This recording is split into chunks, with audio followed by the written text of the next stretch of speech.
My name is Eleanor Whitfield, and I need to tell you about the night my 10-year wedding anniversary became the night I finally left my husband.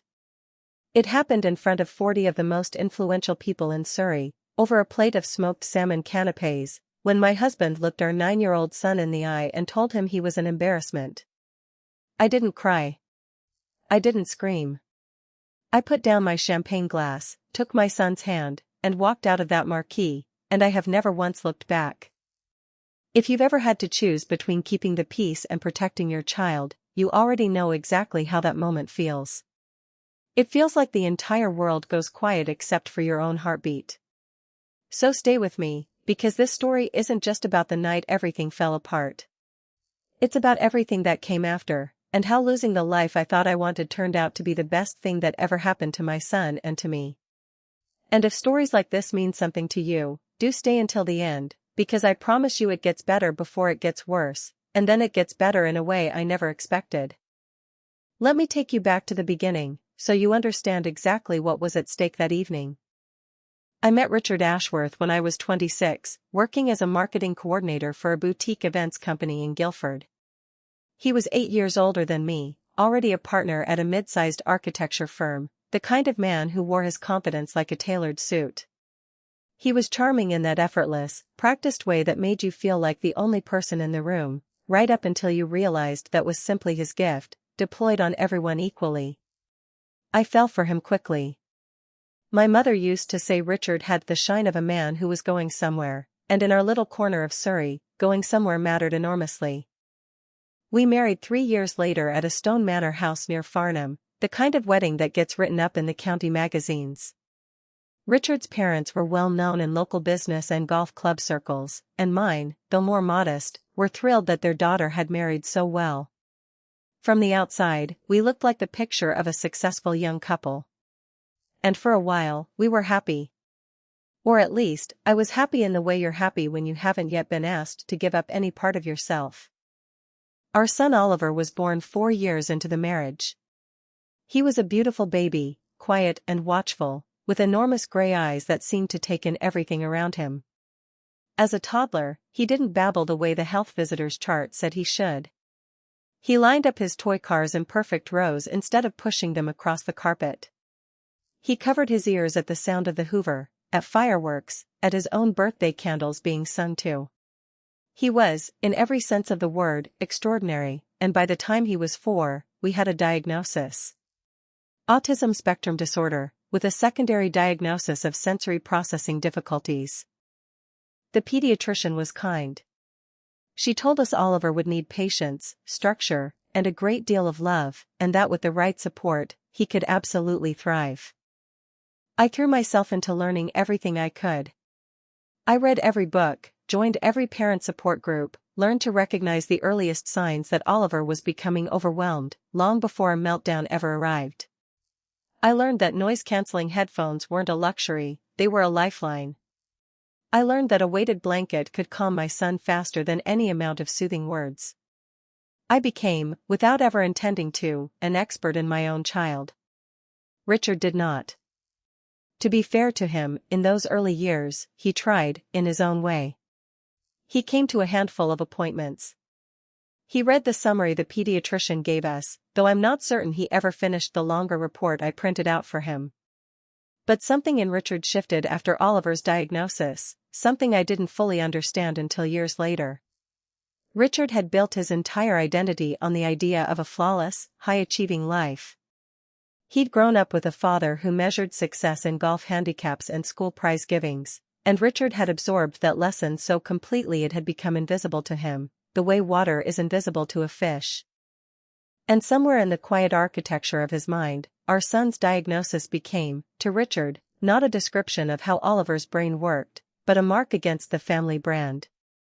He never said this outright. Richard was too clever, too controlled, for outright cruelty in those early years.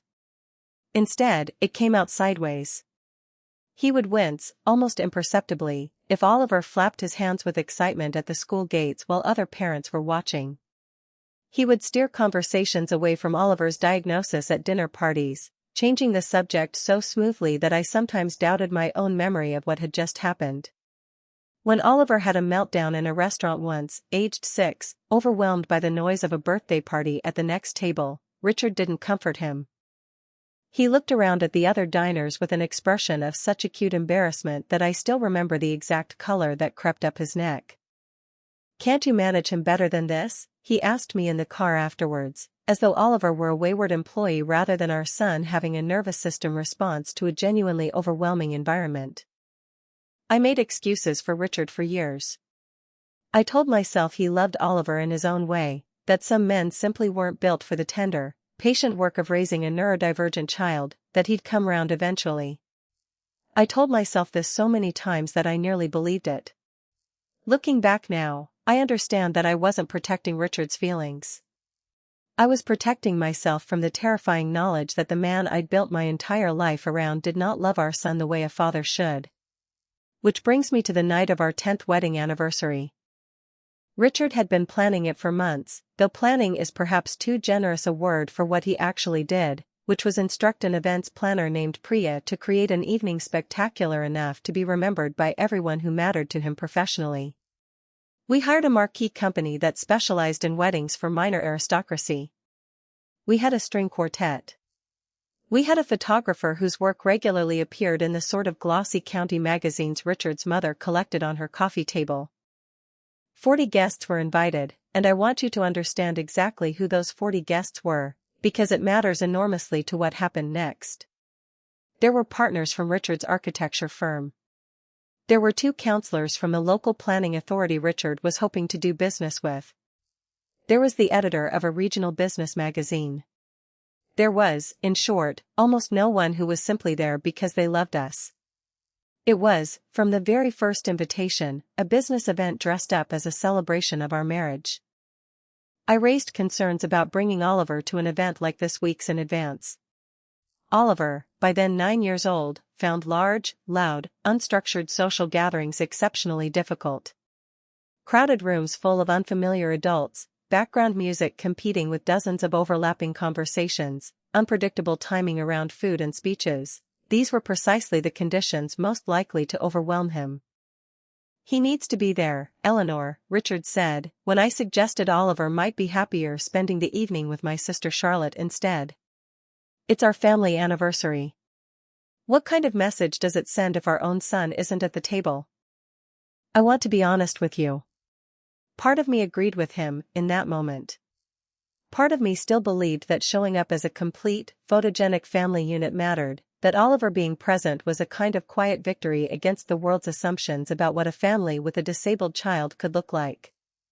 I told myself I was standing up for Oliver's right to be included. In hindsight, I think I was still, even then, trying to manage Richard's feelings rather than trust my own judgment about what Oliver needed. So we compromised, or what I believed at the time was a compromise. Oliver would attend. I packed his sensory bag myself, the way I always did, his good headphones, a fidget toy shaped like a small smooth stone that he loved to roll between his fingers, a laminated card with his visual schedule for the evening so he'd know roughly when things were happening and when he could expect to leave, and his weighted lap pad folded into a tote bag I could keep near our table. I told Richard, in plain, direct language, that Oliver would need to leave the main event by 9 o'clock, that he could not be expected to sit through the whole evening, and that if he became overwhelmed, I would need to step away with him, no questions asked, no discussion in the moment. Richard agreed. He actually said the words, "Whatever he needs, Eleanor, don't worry." I should have known better than to trust a promise made 3 weeks before an event, by a man who had spent 9 years quietly flinching from our son in public. The evening itself began beautifully, I'll give it that. The marquee was strung with hundreds of small lights, and the late September evening was mild enough that the side panels were rolled up to let in the last of the golden light. Oliver looked wonderful in his little navy waistcoat, which he'd agreed to wear only because I'd let him choose trainers instead of dress shoes, a small negotiated victory that felt enormous to me at the time. He held my hand as we walked in, his other hand already curled around his fidget stone in his blazer pocket. For the first hour, things went reasonably well. Oliver sat beside me, ate the plain pasta I'd specifically requested from the caterers in advance, and used his headphones during the string quartet's louder pieces. A few guests came over to say hello, and though Oliver didn't make eye contact and answered questions in short, careful sentences, most people were kind enough, or polished enough, to simply move past it. But as the evening wore on, the room grew louder. More guests arrived. The quartet gave way to a DJ. The lighting shifted, became more dramatic, with moving spotlights sweeping across the marquee that I could see were beginning to catch Oliver's attention in a way that wasn't good, his shoulders creeping up towards his ears, his hand working the fidget stone faster and faster. By 8:30, I could see we were approaching the edge. I leaned over to Richard, who was deep in conversation with one of the planning counselors, a man named Gerald something, about a development proposal, and told him quietly that I was going to take Oliver outside for some air. "Not now," Richard said, barely glancing at me. "Gerald was just telling me about the Metafield application. Richard, he's overwhelmed. I need to take him out. He's fine. Look at him, he's not even crying." Richard said this with a small, tight laugh directed at Gerald, the kind of laugh that invites another man to share in gentle amusement at your expense. I felt my face go hot, but I told myself, again, that this was not the moment for a scene at our own anniversary party, in front of 40 guests including his business associates. I told myself I would simply handle it myself, quietly, the way I always did. I took Oliver's hand and began walking him towards the side of the marquee, near the buffet table, where it was slightly quieter and I thought I could get him a glass of water and a moment to regulate before deciding whether to take him outside entirely. This is the moment. This is the exact moment everything changed, and I remember every single detail of it with a clarity that still makes my chest tighten even now. Richard had followed us. Not to help. He'd excused himself from Gerald with what I now understand was irritation rather than concern, and he caught up with us right at the buffet table, in full view and full earshot of at least a dozen guests who were serving themselves canapés and prawns from silver trays. "What are you doing?" he said to me, his voice low but sharp. "He's overwhelmed, Richard, I told you, I need to. You need to get him to calm down before people start noticing." Richard's eyes flicked around the marquee, cataloging who was nearby, who might have seen. Oliver, meanwhile, had gone very still beside me, which anyone who knows autistic meltdown patterns will tell you is often far more concerning than the loud, visible distress people expect. Stillness, in Oliver, was the calm before something much bigger. "They're already noticing you talking to me like this," I said. And then it happened. Oliver, overwhelmed beyond what his nervous system could hold, knocked into the edge of the buffet table as he tried to cover his ears against the DJ's bass line, and a small stack of side plates slid and clattered loudly to the ground. It wasn't a catastrophe. It was the sound of perhaps 6 plates, unbroken, landing on a carpeted marquee floor. But in the sudden lull between songs, it was audible across half the room, and I watched every head near us turn. Richard's face did something I will never forget for the rest of my life. It went from irritation to a kind of cold, controlled fury, the fury of a man watching his carefully constructed evening crack open in front of exactly the people he most wanted to impress. And in front of Gerald the counselor, in front of his business partners, in front of the magazine editor, in front of my own sister who had just walked up with a plate of food, Richard looked down at our 9-year-old son and said, in a voice that carried far further than he perhaps intended, or perhaps intended perfectly, "For God's sake, Oliver, can you not just sit still for one evening? You are embarrassing this entire family. Do you have any idea what you're doing to us? He should not even be here, Eleanor, I told you this would happen, he's a liability at events like this, he always has been." There was a silence after that. Not a dramatic, movie silence, but the real, terrible silence of 40 people all suddenly finding something very interesting to look at on the floor, on their canopy plates, anywhere but at us. My sister Charlotte's face went white.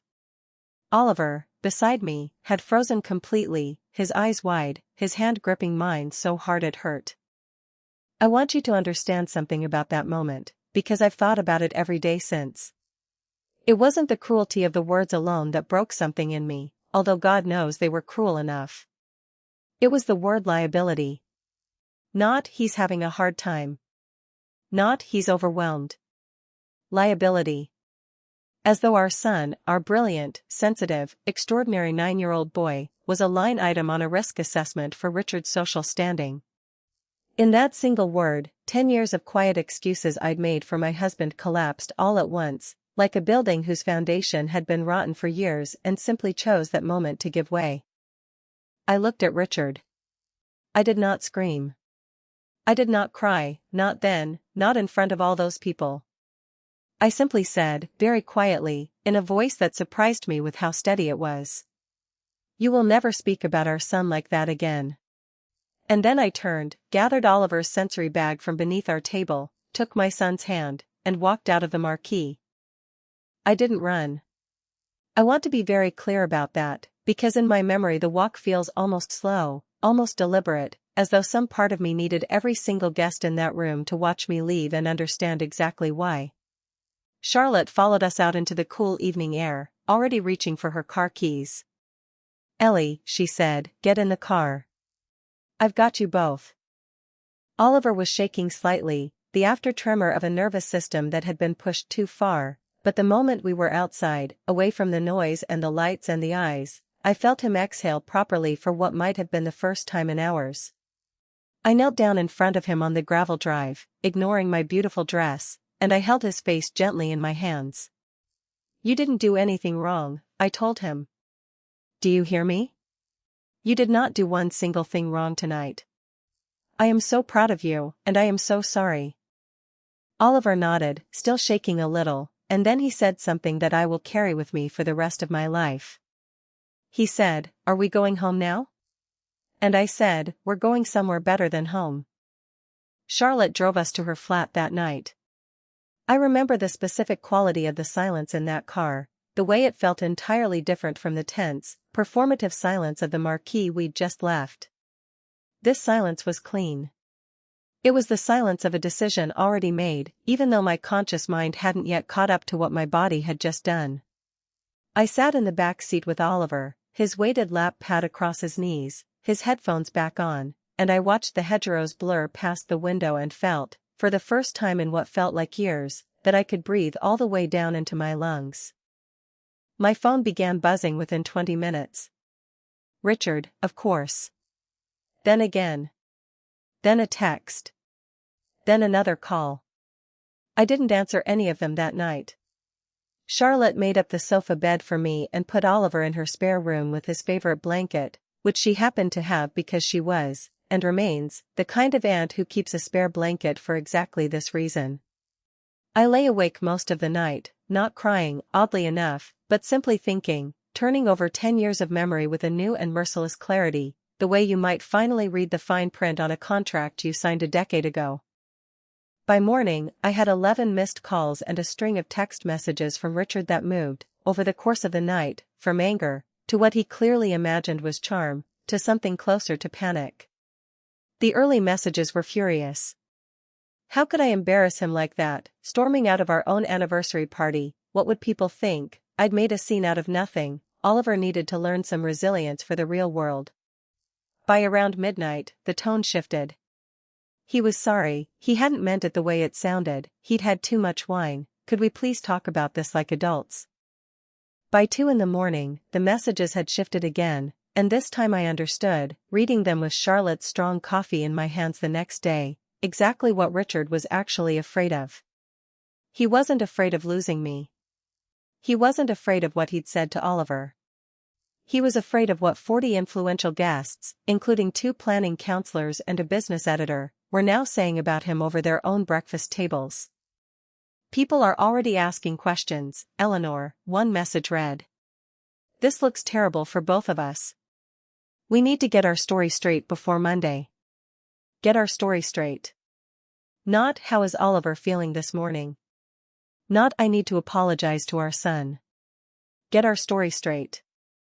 That single phrase told me everything I needed to know about where Richard's priorities had lived for the entirety of our marriage, and where they would continue to live for as long as I let him. The first 72 hours after I left were, if I'm honest with you, some of the most frightening of my life, and I don't want to romanticize them for the sake of a tidy story. Leaving a 10-year marriage is not a single triumphant walk out of a marquee. It is an avalanche of small, exhausting logistics that follow that walk for weeks afterwards. I had no clothes beyond the anniversary dress I'd worn that night. I had access to our joint account, but Richard had already, within that first day, quietly moved a significant sum into a separate account for safekeeping, a small, telling act of control that any solicitor will tell you is disappointingly common. I had a son who needed his routines, his specific foods, his specific bedtime sequence, all of which existed inside a house I wasn't yet ready to return to. Charlotte was extraordinary during those first days. She took time off work. She drove Oliver and me back to the house while Richard was at his office, under the careful supervision of my solicitor's advice, so I could collect essentials: Oliver's headphones, his weighted blanket, his specific brand of plain crackers, his visual schedule cards, the things that made his world feel survivable.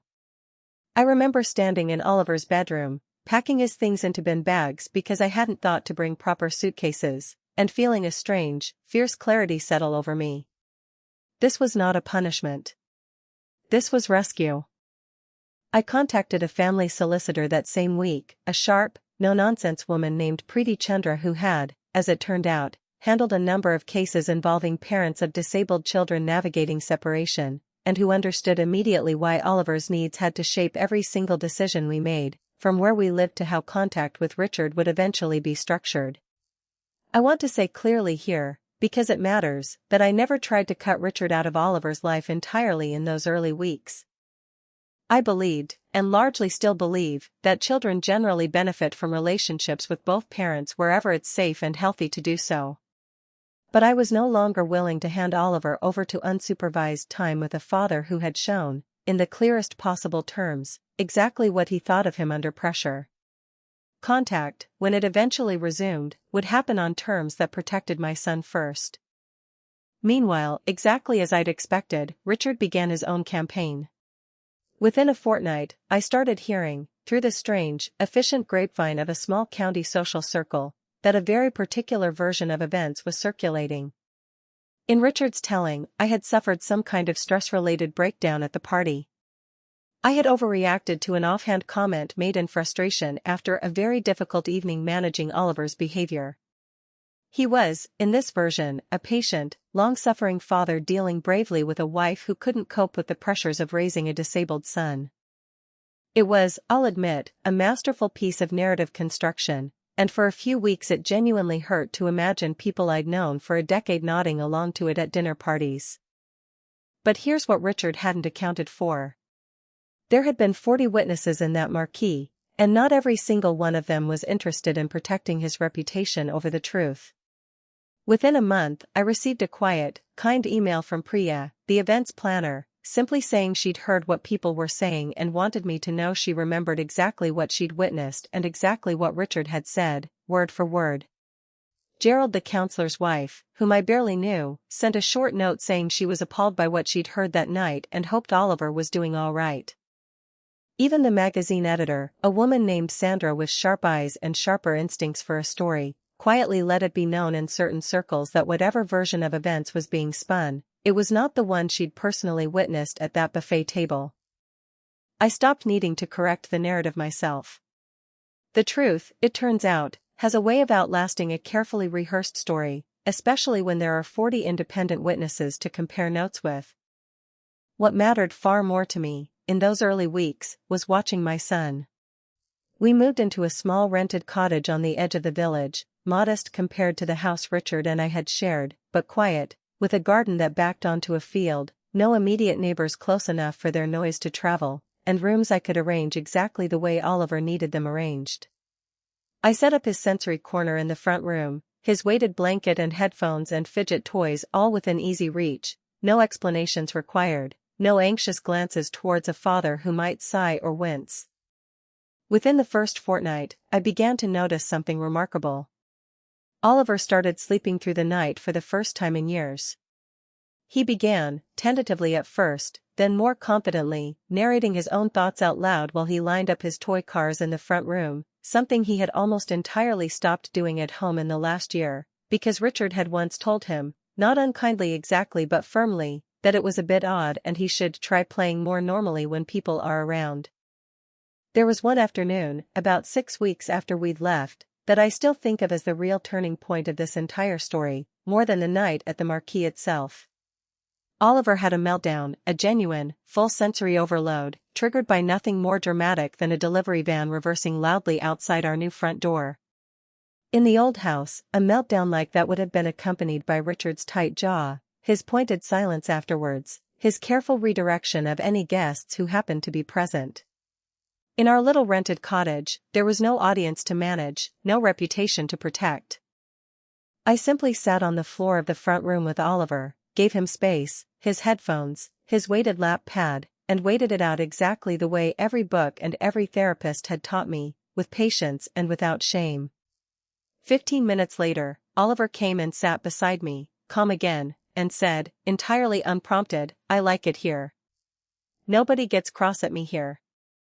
I had to leave the room for a moment, because I did not want my son to see me cry, though these were entirely different tears from the ones I might have cried a few months earlier. These were tears of relief so profound I felt it in my bones. Over the following months, life settled into something I genuinely hadn't believed was still possible for me. Oliver started at a small independent school with a specialist provision for autistic pupils, a school Richard had actually vetoed years earlier as not necessary, he just needs to try harder to fit in. Within a term, Oliver had, for the first time in his life, a genuine friend, a boy named Tobias who also wore noise-canceling headphones at break time and who understood, without needing it explained, exactly why Oliver sometimes needed 5 minutes alone before lunch. Richard, for his part, went through the stages you might expect. Anger gave way, eventually, to something more like performance, a determined effort during supervised contact visits to appear to Oliver, and more pointedly to me, as a changed man. I won't tell you this transformation was entirely without substance, because that wouldn't be fair or honest.